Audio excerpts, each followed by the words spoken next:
Hello!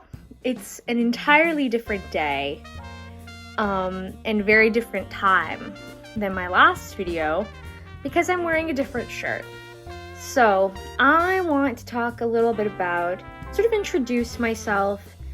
I introduced myself sort of like who I am and what I'm trying to do here.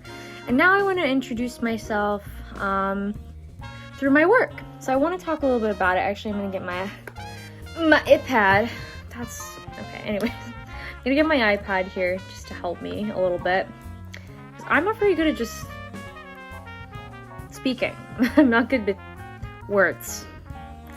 So of course I want to be a writer. That makes sense. So the first one is a full-length novel. I started it this last summer. And something that I found out is in an Eastern European vampiric lore. I don't remember the specific country of origin, but in certain Eastern European vampiric lore, if a cat jumps over your corpse, you'll come back as a vampire. And I thought that was delicious. I thought that was brilliant.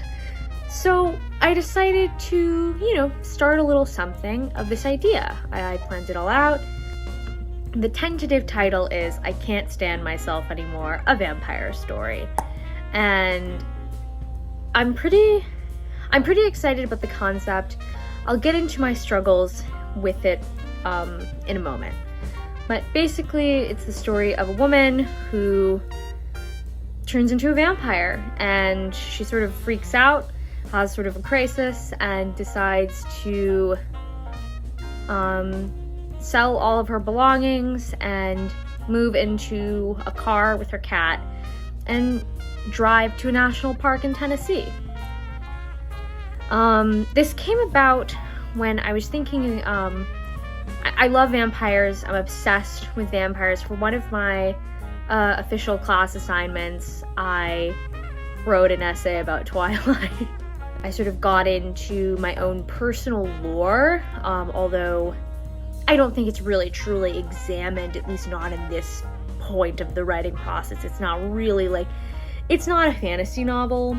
I don't write fantasy novels. I don't care about fantasy novels. I'm not a fantasy person. I don't like fantasy. Recently I watched The Green Knight with Dev Patel, which it's about as fantasy as I would typically get. I don't really do fantasy. I certainly don't do fantasy romance. There's no elves, there's no enemies to lovers, there's no fights. Well, there is a fight. There is murder. Murder is there.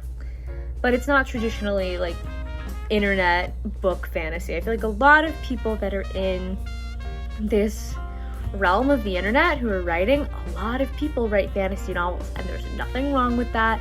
There's nothing wrong with writing in a genre that's popular. Fantasy is very popular right now. There's nothing wrong with that. It's just not something I do. So I want everyone to be aware that I don't write traditional fantasy. I wouldn't say this is, maybe we could say it's urban fantasy. Maybe we could say that because it is set in this world in this time. It's contemporary, and I would say I could go as far as to say that it is a supernatural urban fantasy. Let's go ahead and go with that. My issues. What am I struggling with?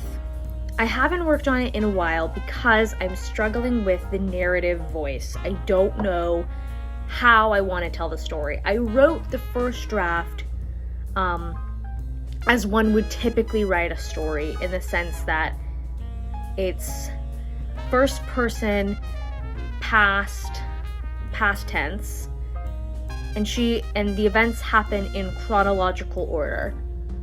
She wakes up, she's done know what's happening to her, turns out she's a vampire. She starts craving blood. She's bloodlust. She goes about, runs into some vampires, gets into some scrapes, and then the ending. Pleased with the plot and the way that that's going. I'm not pleased, however, with the way that the story is written. Frankly, it's boring. And I don't want that. I don't want that. Anything but boring. That's really, I would rather it be shit than boring. I think the real true issue is that it's both shit and boring. And that just ain't that a combination. The issues I have is that I'm very interested in more experimental styles of writing. I love Clarice Lispector. She's one of my favorite novelists. I really discovered her in 2023, and I completely fell in love with her work and the way that she writes in a very philosophical, feverish, obsessive way. Her characters all have this very similar, like, obsessive, very deeply introspective attitude in the way that they tell the story of their lives. And I think that's something that I want to include in this novel, but I'm struggling with that because I'm not Clarice Lispector. And I'm not trying to be Clarice Lispector or other experimental fiction writers, but I do want to have that essence, and that's a challenge right now. So that brings me into my second project, which is a short story. I've successfully written one full short story, like a longer short story. I've written some other short pieces, but I have another one that I wrote, so I decided while I was struggling with my novel that I would go to something that's very, very different from my novel in terms of its length, in terms of its content, in terms of its themes. So it is quite different, and I think that is helping me along.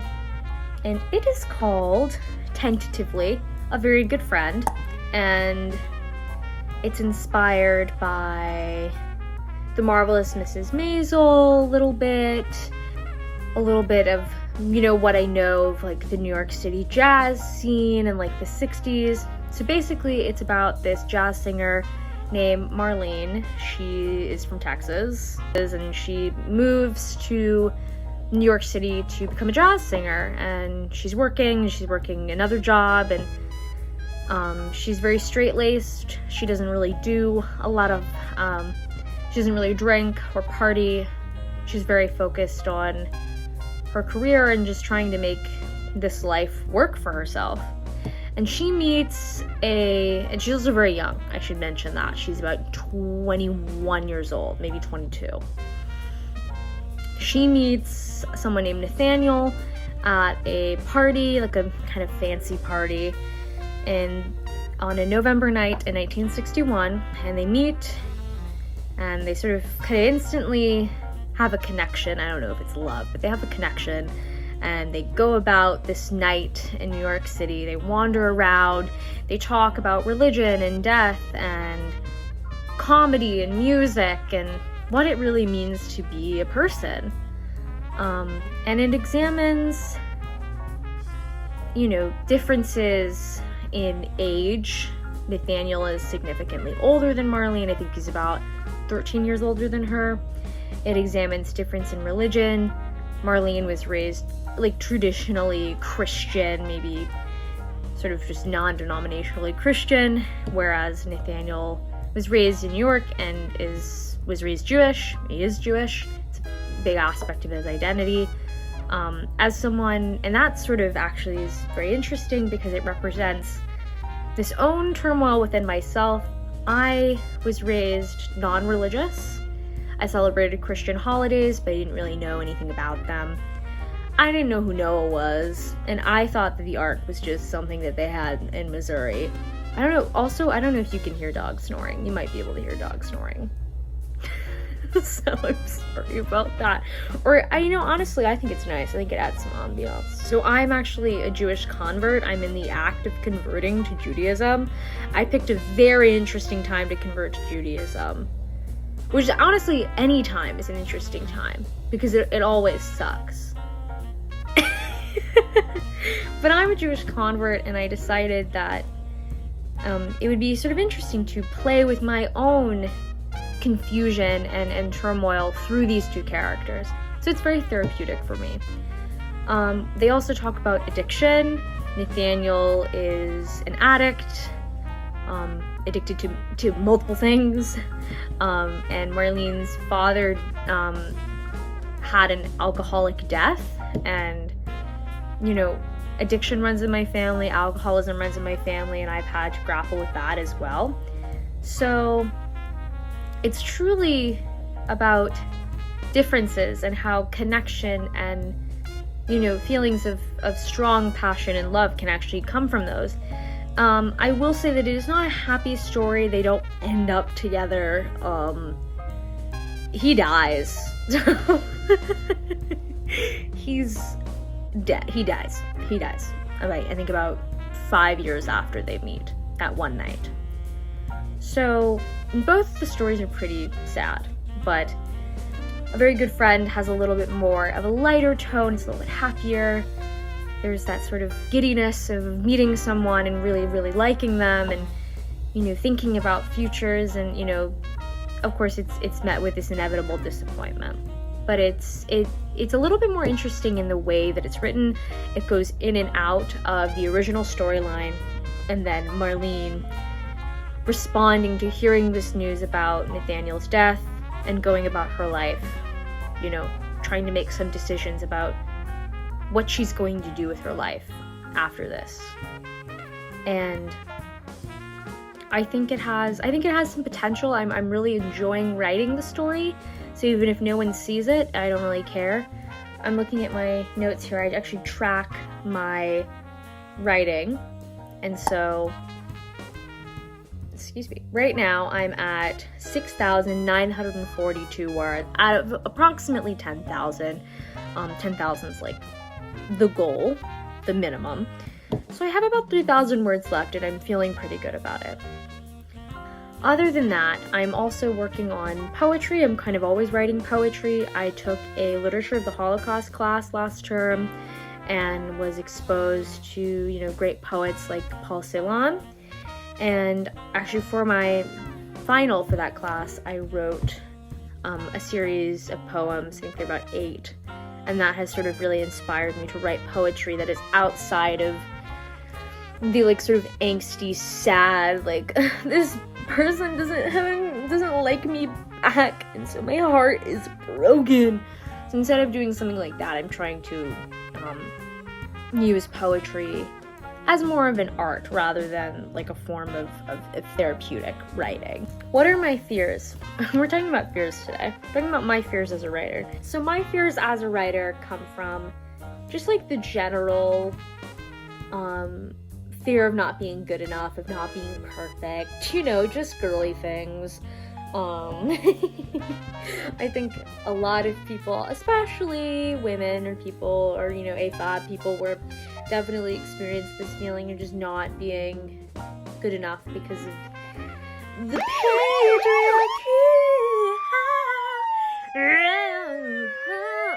I was too afraid to share it. I have a fear of living with my parents forever. Let's just be honest, I live with my parents now because I'm still in school. I'm only 19, so that's fine. But, and, you know, even though my parents reject this sort of traditional Western philosophy of, oh, you're 18, get the hell out of my house. There's the door. I don't know if I'm pointing at the actual, I mean, those are closets. There's the door. Leave out the window. Get out. Anyways, they sort of reject this philosophy that a lot of Western parents have, which is get the hell out of my house because you're 18. My parents are very willing to, you know, you can stay with us for as long as you need so you can actually be happy, so you don't have to do a job that you hate. So I'm very lucky. You know, I do have some fears, but I've spent a long time, both as a woman and just like as a person with anxiety, clinical. As a person with clinical anxiety, I've spent too long worrying, what if it doesn't work out? I should do something more practical. And I think that's regardless of if you're a woman or if you have anxiety, especially if you want to be something creative. I think that is a genuine fear for everyone. But for me, as a woman, it's just sort of amplified by, you know, the general feeling of inadequacy. And I think that's something that is very important to discuss. Preferably when there isn't a cavalier snoring at the door behind me. But other than that, I don't really have anything else to say. I just sort of wanted to introduce myself through my work. And hopefully we can go on a fun journey together. That's it. That's all I have. If you want to subscribe, please do. I would greatly appreciate it. Comment, like, talk about me with your friends and how great I am, or how bad I am, that too. I have a Goodreads, I have a Letterboxd, also have a Pinterest. I don't have an Instagram or a Twitter or a TikTok. I don't have those things, at least not that I use. So follow me on those other things. Anyway, that's it. That's all I have. Goodbye.